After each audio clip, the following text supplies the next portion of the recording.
Hello everyone, these are Papses in the spin room and we're seeing each other for the first time in what, 6 weeks now? Maybe 6 weeks. Yeah, so a lot of things happened. It's funny that when we are, even Paps is taking holiday and the world is on fire.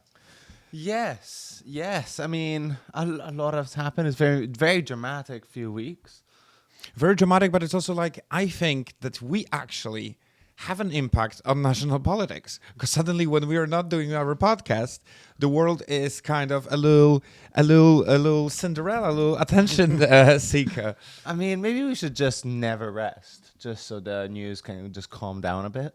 Well, we just we're being martyrs here. Just never rest to calm down world peace. Well, for that we need some handsome subsidies. We can organize this. Otherwise it can be difficult. But anyway, what you been up to for 6 weeks? Was good. What have you been up to? Yeah, it's been good. It's been. I'm glad summer's over. Have you? I like cold. I don't like the sun. I'm very nocturnal usually. This guy pretends to be Canadian again. It's like, I don't know why you're doing this, man. Like, you don't have to say that you like cold if you don't like it. No, -40. It's my favorite temperature. Exactly. How about yourself? You took a little trip, didn't you? I took a trip to the motherland, and I've been busy with family errands. That was also the partial reasons why we were quiet for 6 weeks. But it was good. It was good. I've been traveling around those, Central European countries, I like to say. Yeah. I can call him Central. I'll call him Easter. Well, but I also been to Berlin. So, okay. That's fine. Okay. East Berlin. It's Berlin. I was just, being on the invisible border. Anyway. Yeah, I feel like we should also apologize, because last time we did an episode, we kind of left everyone on a cliffhanger. It was a day before Trump met Putin. Oh yeah, yeah, and that feels like last year. I know, but fortunately, nothing really happened, so it's fine. But maybe that's why we left them hanging, because we're like, actually, it only sounds serious, but exactly, did it happen? Did they? Didn't they? I mean, or it was like always, Yeah, they definitely did. Yeah. Well, do you think they kissed? Oh yeah. They had a little more to play. Trump picked him up at the airport. Oh, I know. That's true love. He's not even picking his own wife at the airport. There is something to it. But anyway, yeah. I think there is quite a lot for us to talk about, and this episode might be a tiny bit longer, just a tiny bit, because we have quite few headlines. But also, before we're gonna crack on with the topics, I just want to say that there are changes. Papses are right now on Wednesdays, not Mondays. Anymore. Yes. And we are doing this because of the logistics on our own with everything else we're jiggling. But we can still expect us in the morning. We can still expect us on YouTube, on Spotify, on W1 Radio, which right now is 24/7 video stream. So, there is no really excuse to not watch us. Yeah. Whenever you look, we're there.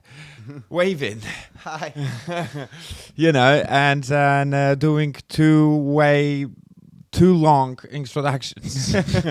Yes, and following this shameless self-promotion. Yeah, exactly. Let's see what's been happening. Yeah, so quickly, as we used to do before, I'm going to give you the quick review of what is happening. So we're talking about the Trump and TikTok and how TikTok is becoming American. And, of course, the major topic of today, Paps is in the spin room, is United Nations Summit. And Palestine Recognition, strongly associated with that. Then we were talking about Russia and sending drones by them, even though they're claiming they didn't, over different countries in Europe, and how it already last few weeks. And we're also going to be talking about the Labour Party summit, which happened, and we're going to be questioning if Keir Starmer is liked by at least one person in the whole country. At least his wife. And we're going to finish with emerging topic for Eastern Europe, which is elections in Moldova. So, Paps, since I've been talking for the last 5 minutes, Yeah. be my guest. Okay. Well, yeah. So I think it's quite fitting, though, that as we're coming back together after our break, the world has come together at the UN. Yeah. But of course, the context before this is this Trump and TikTok situation. You love TikTok, don't you? Love it. Can't take me off it. Exactly. So The Independent has his headline: Trump quips he'd make TikTok algorithm 100% MAGA as he signs order for China sale to US group. So I just want to say that again, this is a perfect proof of how Trump is actually just talking for the sake of talking, because he is not taking 80%. He is taking the American version of Chinese TikTok and hiring Oracle to lead the project, while getting at the moment is 60% American capital, 20% Chinese, and they're encouraging more American investors to take another 20%.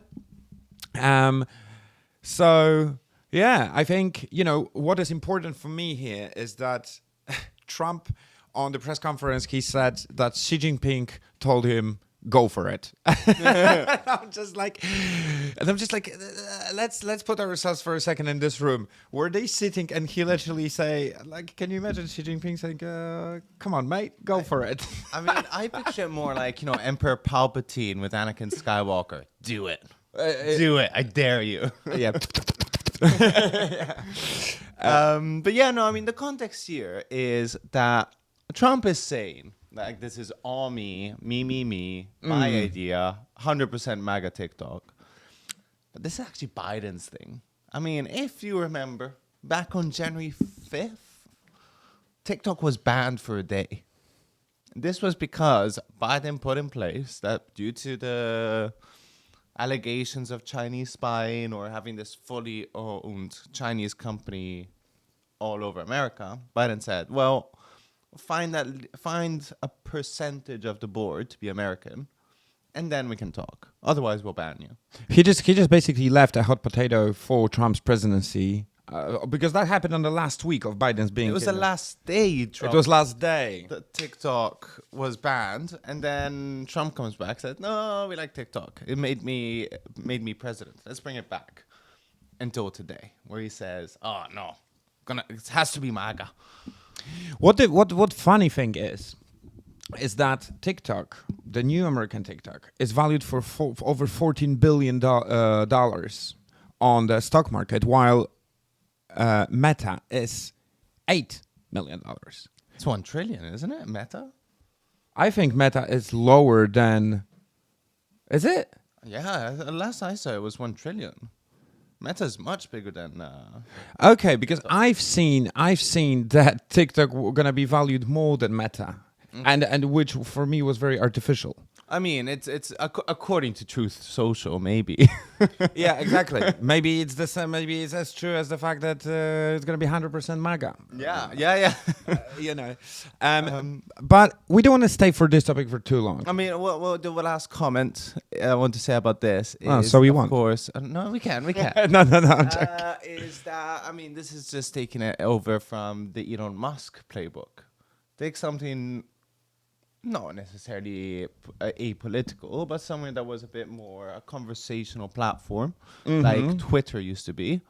And then you do a takeover, an American takeover, and turn it 100% MAGA. Just what happened to X with Rock, with becoming Mecha Hitler, and just being a nice space for being right wing. Yeah, exactly. it's just a little playground with only these toys you want. Exactly. Exactly. So, good luck with TikTok. Good luck, but I gotta say, Trump is playing the game of getting all the social media on his side, because even though Meta is not his, Mark Zuckerberg is dancing exactly like he plays. Yeah. A little. Okay, so the next topic, and this is the main topic of today's news, because there's the most important things were happening there, and the most controversial things are happening there as well, is the UN summit. And I'm going to start with the first news first headline from Fox News. which says Trump's teleprompter and escalator mishaps at UN were insulting and dangerous, says U.S. ambassador.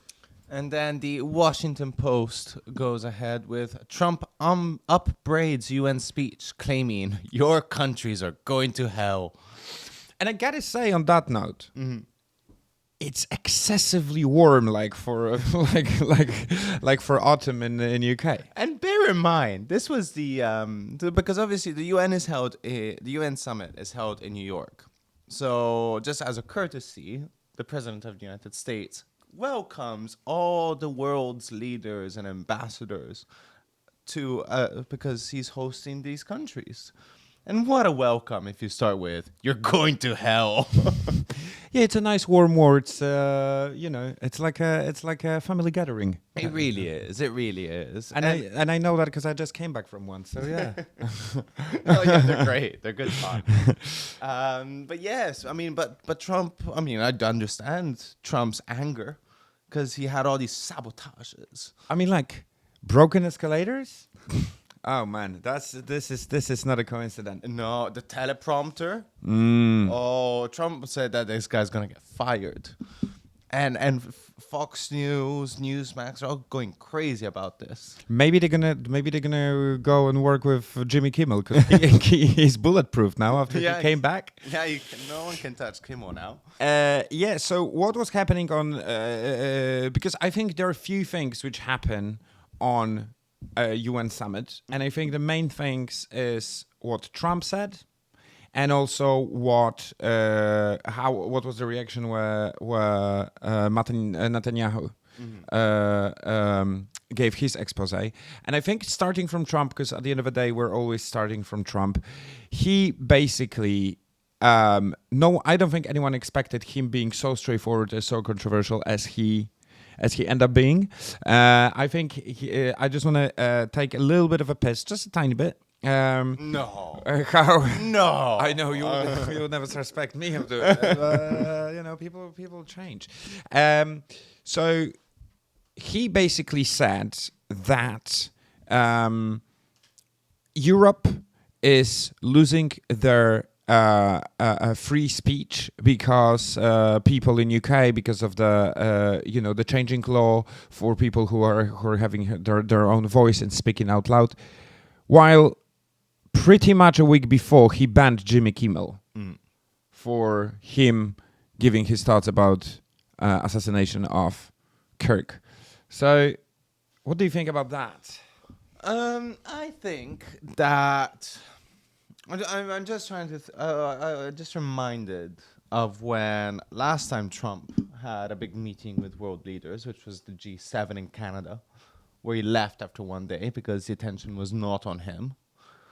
And I think this is what happened again. Like this whole, because that in the States following the summit, all they could talk about was the escalator and the teleprompter. And he blamed the UN, so he wanted to be a messy diva, to have all the headlines on him, because he knew, and we're going to talk about it later, he wouldn't be the center of attention. Yeah. Just to quash some conspiracies, the escalator broke down because his own photographer, who went up the escalator first, tripped up the security failsafe, so the escalator stopped. But it doesn't stop any conspiracy theories, because how do you know that his personal photographer is not plotting against him? Oh, that's true. That's true. Him and the Charlie Kirk transgender loving as a killer. Like, and man, it never ends. You know that every time he's going to play some golf in Florida, the crocodiles are actually the assassins in costumes. Yeah, that's true. And it's not easy pretend being a crocodile. It's a very heavy suit. I was practicing. The pay is good, but the job is it's too hard. Yeah, no, it's terrible. And also the teleprompter, it stopped working basically. So he said, "Oh yeah, I'll just go off the cuff because I never miss a beat. I don't have to speak with a teleprompter." And then he got carried away. It's like, let's play some music. But the teleprompter is organized and managed by the leaders staff. So it's the White House that was in charge of the teleprompter. Look, I think he was trying to say that Europe is in decline and Europe is going to go to hell because they are going for, first of all, he didn't use this word, but he was saying that allowing for people from different culture to enter your countries is going to destroy you. So basically he was talking about the immigration and about the green energy. He was saying they're going to go mad with the green energy. They have to come back to coal. They have to, use the black gold and forget about emissions and not cutting the Amazon forest because who cares? And the proof was all these mishaps at the UN. All these foreigners coming in from all over the world to have a chat, and my escalator stops working, the teleprompter stops working, and it's all these foreigners coming in. And also, trust me, if they would invent a teleprompter which is powered by coal, it would work, spotlessly. So that's what Trump said, but but what else? What else? I think it's really what the biggest thing about this UN summit was. I think it's also one more thing which is quite important, and that's important for people living in Ukraine. He said that if Russia will cross the boundaries of NATO again, NATO should respond back with the military attack. And I think this is, and he also said something interesting. And as we know, his words, as much as they're colorful and flashy, they don't necessarily speak the truth and the way it's going to be. But he also said that Ukraine has a chance of getting the borders back from before the very beginning. So... Yeah. And also he said that you'll get the borders back and maybe more. So he went from, being a bit more pro-Russia or maybe compromised to no, Ukraine should invade Russia now. Exactly. just go for it. And I like how he's on the swing from left to right, and it's depends on which corner he is. That's what he's saying. Depends who gives him a gold watch or a gold phone or a new plane. New plane, yeah. Biggest present gives my backup. Yeah, the backup really comes with words, but yes. So the biggest story of the UN summit, to me, is this, which is the Palestine Recognition. Yeah. Do you want to give it the Guardian? Well, the Palestine Recognition is, but sorry, before we're gonna get, but actually, it's tying this together. Okay. The weave. I just want to say that this is a proof how we are, how we are natural and organic on this. We're very organic. We're very organic. So, Palestine Recognition. So the Guardian says UK, Canada, and Australia announce formal recognition of Palestine with wave of Israelis allies to follow. And the New York Times says that defiant Netanyahu denounces Palestine recognition to a mostly empty UN hall. Yeah. So, Palestine's been recognized by a few countries. Yeah, the most important, the biggest ones are Canada, UK, obviously France, but we also have Australia on the rooster. New Zealand unfortunately failed to pass the recognition of Palestine a couple of days ago. There was a vote on it and they said no. It sucked, but... Why? Because... I was thinking that it's a country of surfers and they're all peace and love. Yeah, they're also chill, but also... it's the Kiwis. I don't know. They're weird. They're not Australian, but not... They're weird. They're almost Australian, but not really. But you know what? My very good mate is right now in Auckland. We can forgive them. Yeah, it's fine. No, but on a serious note, I just think like that. A lot of countries recognize Palestine as a country, but does it mean anything? It's hard to say. I mean, until the US does it too. Yeah, but US won't. So No. does it mean? So the question needs to be asked. Does it mean that no matter what you say as a foreign minister of a country, as an official statement of the country, unless this is not the same thing as US is saying, it doesn't really matter? Is that what it means? Uh, I mean, it does and it doesn't. I mean, we mentioned this before our break that the recognition of a state in of Palestine is important because it gives extra weight to what is happening there. As in, I made the parallel that if England bombed Cornwall, it's an internal matter. But if the UK bombed the Falklands, it's an international matter. And now this has become an international matter. Not that Netanyahu cares, because he'll still do what he does, but it does give extra weight. I know. Side No, note. but from what you're saying, it means that Palestine, even though it is the separate country, it's still somehow part of Israel, which is not true, because the Wales is somehow part of UK kind of thing. Yeah, that's what I mean. No one cares about Wales. Well, sorry. Love the Welsh. Sorry. No one cares if the UK bombs its own territory, but if it attacks a different state. But the problem is that Palestine never been Israeli territories. Like that was the whole point. Yeah. That is the whole point. My look. The only reason why I'm asking if that matters is that I remember a few weeks ago. It was actually maybe already 2 months ago or something.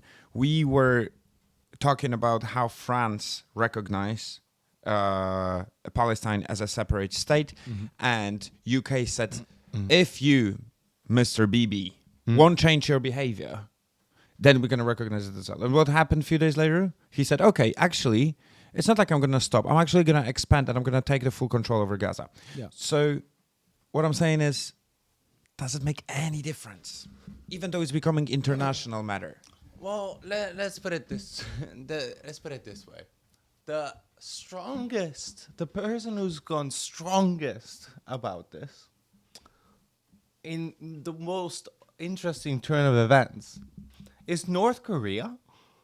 North Korea said that if Israel, arrests, kills the boat of aid going in, the one that Greta Thunberg is going on, North Korea will nuke Israel. What a turn of events! And you would never know, you would never guess that North Korea gonna be the white dawn, the sign of peace. Yeah, I mean, and defending Greta Thunberg, like, well done, I guess. Well But done, it's North like it's Korea. not like they're the guys who still have concentration camps in 2025. Yeah, of Muslims. I don't know. It's weird, but fair dues when they're due. Well, yeah.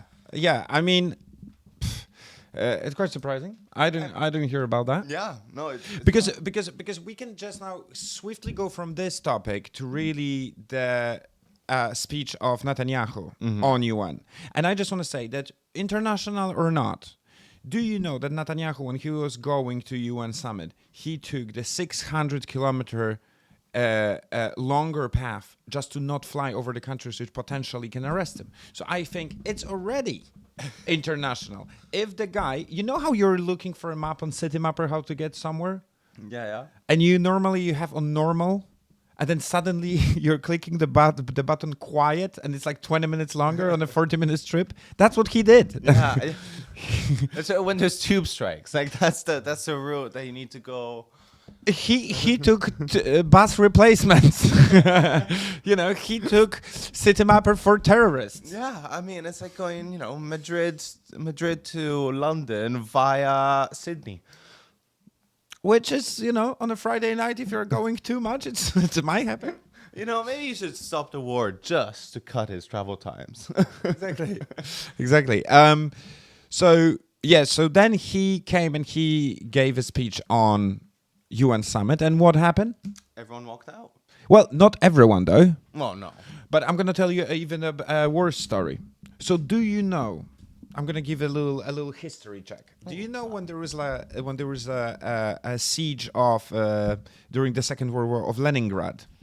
Oh yeah, of course. Remember, like it was yesterday. Anyway, to play with their minds of the Germans who were sieging the city, the Russians were playing from speakers the sound of the clock and the German phrase saying that it's a city of like dead people, like translating very loosely. So do you know that his speech was played from speakers in Gaza?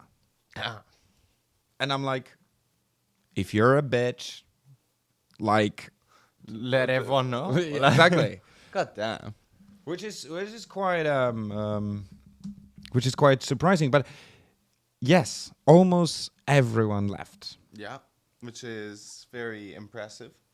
Yeah. I mean, especially just because I do feel like we do want to mention this.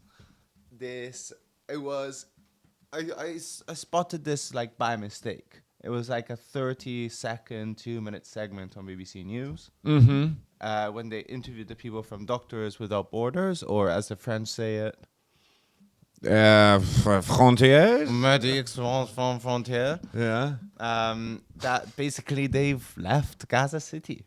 Because they said there is no one else to kill. There's nothing we can do. There's not even like a bit of land where they can just set up a tent, because it's all rubble and devastation.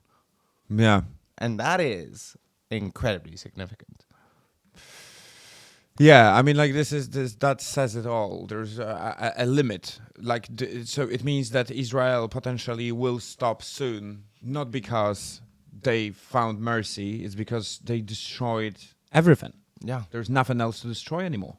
So when you say, was there a point to recognize Palestine? I said, well, Yeah, there's but not even a that- state left to recognize. Yeah. Although symbolically, obviously, we're very supporting considering Palestine as a state. It's just one of these big politics words without really actions backing it up. And it just feels like, saying that Hiroshima has the best air in the world the day after they get bombed. Pretty much. Hiroshima, Chernobyl. Sorry, you were the one with the best air, the best air. Like, you're a state, you're a country, but like, good luck setting that up. Yeah, exactly. I mean, yeah, we'll see what's going to happen with that, although it's probably just diplomacy rather than actions in politics. Well, the next topic is drones. Drones are flying everywhere. And some countries thinking that their drones can be... So you know how you want to film something with a drone in London? Yes. If you want to film it in the central London, they're going to probably shoot it down or disturb the frequency so it's going to fall down and crash without even telling you, No. sorry, they're going to even come and give you a fine. No. Right? Because you get above sample or the River Thames or something. While... But we love those aerial shots. We love those aerial shots, but everyone seems to respect it because they know about the consequences. No. Now, someone who doesn't know about the consequences, because maybe there are no consequences yet, is Vladimir Vladimirovich. Yeah. So, Mr. Putin, he's constantly sending the drones over different countries of Europe, and I'm going to just give a little headline together with my fellow Papi James, and then we're going to discuss what exactly is happening. So, Kiev Post says... NATO rushes air assets to Baltic as drone swarms test European defenses. And then you have Radio Free Europe, also known as Radio Liberty, saying Poland says it shot down Russian drones in NATO airspace, a first in Ukrainian war. So the headline which you just read, the one by Radio Free Europe, this is the headline from a few weeks ago when we noticed for the first time drones above Poland, testing drones, 19 drones being shot, and a big debate. What are the repercussions of that? And of course, Russia saying, it's not our drones, prove it otherwise, right? Then we had, a week later, even less than that, we had drones above Romania. Mm-hmm. Similar narrative. But what happened, I think it was like literally 2-3 days ago, is Denmark spotted drones around their airports in many different places. The important thing is these drones were there to be spotted. Yeah. So they had the emergency lights. They were not military drones. They were there just for them to know that like they want to be seen. Yeah. And now it's the big debate because for instance, a Polish foreign minister in during the UN summit said, if you're going to do it again, we're going to reply with fire. And, as we said before, Trump said, if they're going to do it again, NATO should react. Yeah. And what do you think it really I think is? that, you know how Putin, if he goes basically anywhere else in the world that's not Russia, and is going to be arrested by the ICC. Yeah, he can also go for a little holiday to Venezuela if he likes. Okay. But I think he's bored of Russia and he wants to feel like he's somewhere else. So he's taking his drones to other countries so he can see, oh, Denmark, what a wonderful city. Oh no, run, they saw me. Do you think that every drone and their cameras are directly connected to VR in his bedroom? Yeah, I think so. And he's having a little trip. Yeah, he's like pretending to fly in his VR headset, Mm. soaring over NATO territory. Interesting. No, I mean the Denmark one, on a more serious note, is because they've got this European summit coming up, and this European summit is basically this coalition of the willing. Mm-hmm. You know, the old group that doesn't include Trump, which is the anti-Russian group, basically. And you know, in the same way you can't take pictures in an airport when you're going through security, you can't take pictures of military defense ports, Of course. just because it would let the Russians know that what's happening there, and it could, I don't know, it's definitely an intimidation tactic. Yeah. But it is a concerning one because, say, a drone crashes even on Danish territory, the Danish already don't like what's going on in the world. We've got Trump wanting Greenland on one side, you know, these drones on the other. They won't be too happy. It won't be an Article 6 like Poland did to the UN, where they said, the Article 6 basically says that it's something of concern, nothing major to worry about, but, you know, let's keep an eye on it. Article 5 is, no, they've attacked me and let's attack back altogether. Yeah, it's you know, for me, in my opinion, it's basically the Russians' game to kind of get NATO into defending mode. So they are not thinking about offending Russia, about attacking Russia. They are just thinking about protecting themselves from Russia, so then Russia is not exposed to the direct attack. But then on the other hand, you know, on the UN summit also, the foreign ministry in Russia, Lavrov, said Russia is not intending on attacking NATO. Although that reminds me, No, I never intended to attack Ukraine. yeah, it's a special operation, right? And then it also reminds me about what was happening in in 1939 when Hitler was saying that he's not intending to attack anyone. No. Days before that. So Just give me Czechoslovakia. exactly. Then we're fine. Oh, maybe a bit of Poland. No. Oh, maybe a bit of Russia. Maybe a bit of France. You know what? Just give me France and we're square. Yeah, France and we're done. France and we're good. So yeah, so I think that should be the kind of credo of this episode, that words mean nothing. Yes. And no matter if they're said by the American or president or Russians or European leaders, they're basically just words. Good thing they all met up to have a chat in the UN. Yeah, These words are so important. Exactly. Thanks God they did that. And before we're gonna come back to our UK land, I just think we should just finish Europe very quickly with the Moldova elections. So Moldova elections took place on Sunday, the 28th, and that was historical. Those were historical elections because that's really deciding where Russia influence is starting and when it finishes. And also, it's if they're going to go European way, join the EU, that's going to be significant change in this part of the world. Do you know the results? So the pro-European leader Yeah. won with just over 50%. And the other one? The pro-Russian leader won with, didn't win, with 24%, something like that, with a 52% turnout. Before the election result, there was concerns of Russian interference. But I guess money's running out in Russia because if you interfere and you only get 24%, Yeah, I mean, like it's historical because we have to remember that those elections were being has been attempted as well last year, and they were really very close to each other. That's why Russia kind of and Europe at that time Russia won slightly. Was it Romania that had a big? They had to redo the whole election. Yeah, but in Romania it was wild because it was fully legit, and they just like the people from the old party just woke up from the big sleep, and they were like, no, we're just not agreeing to it. It was completely unfair. But anyway, so congrats Moldova, you're going the right way, and. What else is left? The Labour Party summit. Yeah, the Labour Party conference, because it's conference season. So, as excited as I am, I will read the first headline and leave it with you, because, otherwise I might not control myself. That's how excited I am. Go on. I'm on the edge of my seat. So, Daily Mail says, Liverpool mayor says Andy Burnham could do a better job as a Labour leader than Keir Starmer, warning it will be difficult for the PM to clinch on unless things improve. And then you've got Labour List, who says majority of Labour members want new leadership by next general election. So,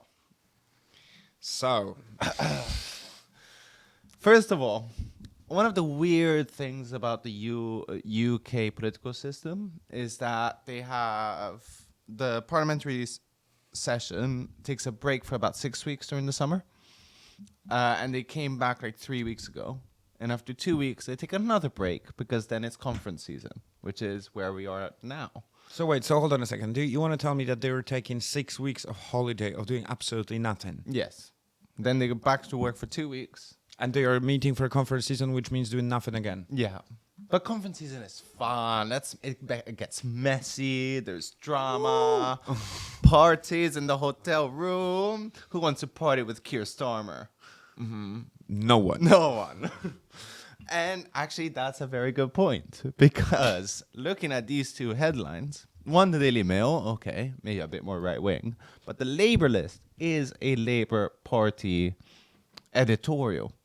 And if even the Labour List says that Keir Starmer should go, it means he should go probably. it means he's in trouble. But doesn't mean if he's going, doesn't mean you as a fanatic.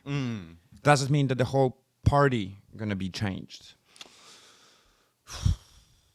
Likely. Do you think that reform is coming then? Yes.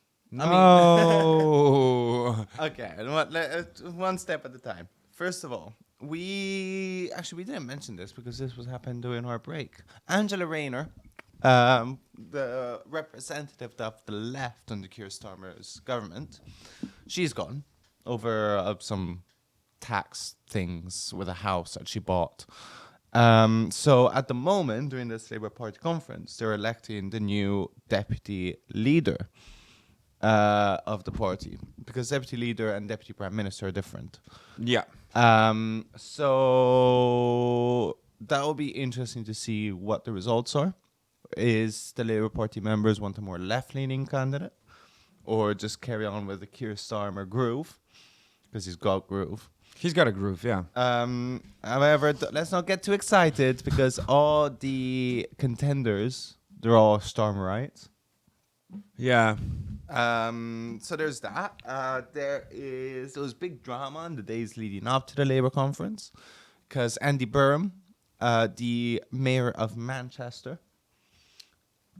did a bit of a media round interview with a New Statesman and other big editorials and programs, basically shitting all over the Labour Party at the moment. Basically saying, if we don't change, reform is going to win. And just like be careful, we might need a very bit different course of directions, which basically means new leader. Do you know who's gonna be a new leader? Oh, if they will be. Andy Burnham, I think, likes. Do you think he's better than Keir? I like Andy Burnham. Unfortunately, he cannot be the next prime minister because he's not a member of parliament. He's a mayor. He used to be a member of parliament. But I don't know who could do better. I mean, if it really depends if they want to go a bit more left wing, because they'll probably West Streeting will probably be there, but he is even before they got in charge. It was basically a Tory with a red tie. He's health secretary. Who else is there? Yvette Cooper, home secretary, quite right wing. I don't know. So we were talking about a crisis in labor. Like, surprise, surprise. Yeah, but then what it means is like Tories, because Tories they're on a speech strike. They're not. They're the most quiet formation. Irrelevant. Yeah, but that means that we have A reform coming, and that's it. And that's worse. That's worse than the most sleepy Joe and Starmer combined. It really. Well, there was this poll that showed that Keir Starmer is the most unpopular prime minister of all time. This includes Liz Truss. Yeah, because he has less charisma than a broomstick. But the problem is that it's this broomstick still gonna be better prime minister than Farage and his pint. That is very true. I mean, I will miss pints with Farage if Farage becomes prime minister. Maybe those 2 weeks conference season gonna be just 2 weeks of drinking. I cannot wait till Farage becomes prime minister and he does press conferences, but the press conferences are set up like pints with Farage. No, or they're gonna be in Wetherspoons. In spoons. That's where the press conferences are. Damn. No, it's concerning. I mean, apparently they're going through the second phase of the Labour government. First phase was fixing what the Tories did. And now it's when the fun stuff happens. I would argue the fun stuff could start earlier, but it depends who is playing. That's the fun. Okay. Yeah. I think it's a bit shit for it to be Labour at the moment. Yeah, it's a bit shit to be anyone, to be honest, right now, because the far right wing is saying that we're going to hell. Yeah. And the left wing is saying that there's is the most unpopular direction you can think of. Yeah. And everything in between is going around the revolution, which is happening in France right now. It's just great to be in the world at the moment. Yeah, what a time to live. With that positive accent, I think we're gonna say a little ta-ta. I'm trying to think if there's any hope that we can leave. Yeah, Moldova got the pro-EU. No, the Moldova got pro-EU, but there is one hope. Go on. So if the things are going really bad, yeah, you can do what Maduro did to his citizens of Venezuela. And just give them a weapon. Because what happened is basically US, which is the Trump's personal enemy, is Maduro. And Trump is saying that he is one of the biggest drug traffickers right now in the world. And Maduro is kind of president of Venezuela, which obviously he is not recognized as president by any Western country, but he's still in power because of the support of Putin and Not going too much into detail. US says that they spotted 2 ships which were trying to smuggle drugs to US. They were from Venezuela. They shot them down, killed 17 people. Okay. But Maduro said that those were the official ships and they were not transporting drugs. He's not saying what they were transporting, but there were no drugs. No drugs, though. No. I like the strategy. So basically what he says because we're ready for US to attack the country, and this is a war without declaring the war, he just gave weapons to people on the street. I love that so much. Also because Trump can't say anything about it because he's pro-guns anyway. It's a checkmate. It's checkmate. What are you gonna do about it? Yeah. So if it's going really sad, just go to your local Walmart and grab this shotgun. Go to your local Venezuela and you get given a gun. Exactly. Listen, Paps, that was a wonderful ride. It was eventful.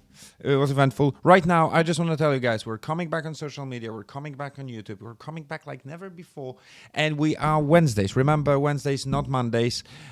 Tune in. You will hear us talking. and it's it's a beautiful thing. It's a beautiful thing. Beautiful. And then Thank you, Paps. thank you, Papi, and Thank you all for listening. thank you. See you next week.